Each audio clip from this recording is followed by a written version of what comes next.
Hello everyone, welcome to సుమలతాన్ YouTube channel. ఈరోజు మనం ఈ వీడియోలో ఫ్యాక్టరైజేషన్ అనేది నేర్చుకుంటున్నాం ఫ్రెండ్స్.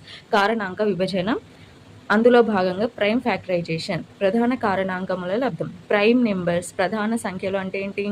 2, 3, 5, 7 ఇవి. ఓకేనా? ఓన్లీ 1 అండ్ ఇట్ సెల్ఫ్ నెంబర్లో డివిజిబుల్ అయ్యే వాటిని ప్రధాన సంఖ్యలు అంటాం, ప్రైమ్ నెంబర్స్ అంటాం. ఓకేనా? ఆ నెంబర్స్ని యూజ్ చేసి మాత్రమే మనం ఫ్యాక్టరైజేషన్ అనేది చేస్తాం. ఓకేనా? ఫస్ట్ మెథడ్ 1, మెథడ్ 2 మెథడ్స్ చెప్తాను. మెథడ్ 1 చూడండి.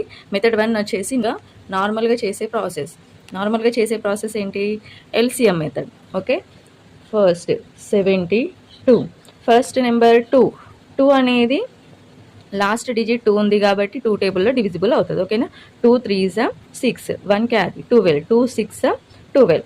నెక్స్ట్ మళ్ళీ లాస్ట్ డిజిట్ 6 ఉంది కాబట్టి 2 టేబుల్లో డివిజిబుల్ అవుతుంది. 2 1s 2, 1 carry 1 6 8 16, 2 8s 16. Next 18, 2 9s 18. 2 టేబుల్లో 9 పాసిబుల్ అవ్వదు కదా. నెక్స్ట్ నెంబర్ ఏంటి? 3 కూడా ప్రైమ్ నెంబర్ కాబట్టి 3 3s 9. ఓకేనా? చూడండి, 2 into 2 into 2 into 3 into 3. Okay, 2 2s 4, 4 2s 8, 8 3s 24, 24 3s 72. ఓకేనా ఫ్రెండ్స్? ఎల్సిఎం మెథడ్లో ఫ్యాక్టరైజేషన్, ప్రైమ్ ఫ్యాక్టరైజేషన్ అర్థమైంది కదా. నెక్స్ట్ ట్రీ మెథడ్ చూసుకుందాం. ఓకేనా? ట్రీ మెథడ్లో ఫ్యాక్టరైజేషన్ ఫైండ్ అవుట్ చేయడం. 96. ఫస్ట్ లాస్ట్ డిజిట్ 6 ఉంది కాబట్టి 2 టేబుల్లో మనకు డివిజిబుల్ అవుతుంది.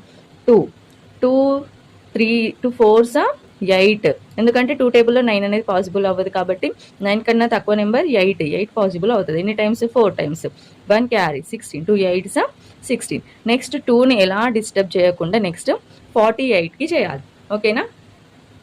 సేమ్ మళ్ళీ 8 అనేది 2 టేబుల్ ఆఫ్ పాసిబుల్ అవుతుంది కాబట్టి 2 2s 4, 2 4s 8. మళ్ళీ 2ని ఎలాంటి డిస్టర్బెన్స్ అనేది చేయకూడదు. ఓకేనా? నెక్స్ట్ 24. మళ్ళీ 2 టేబుల్ 2 1s 2, 2 2s 12. ఓకేనా? ఈ 2ని ఎలాంటి డిస్టర్బెన్స్ అనేది చేయకూడదు. నెక్స్ట్ 12, 2 6 12. Next 2 3s 12. ఓకేనా? ఇక్కడ వరకు అయిపోయింది. ఎందుకంటే 3 అనేది ఒక ప్రైమ్ నెంబర్. ఓకే, చూడండి. Next 2 into 2 into 2 into 2 into 2 into 3. Okay, 2 2s 4, 4 2s 8, 8 2s 16, 16 2s 32, 32 3s 96. ఓకేనా ఫ్రెండ్స్? ఇదేమో మనకు వచ్చేసి ఎల్సిఎం మెథడ్, ఇది వచ్చేసి ట్రీ మెథడ్. ఏ విధంగా చేసినా మీకు ఏదైతే ఈజీ అనిపిస్తుందో ఆ మెథడ్ అనేది నేర్చుకోండి. ఓకేనా? అర్థం కాకపోతే కామెంట్ చేయండి ఫ్రెండ్స్. ఏం అర్థం కాలేదు మళ్ళీ ఎక్స్ప్లెయిన్ చేస్తాను. Okay friends.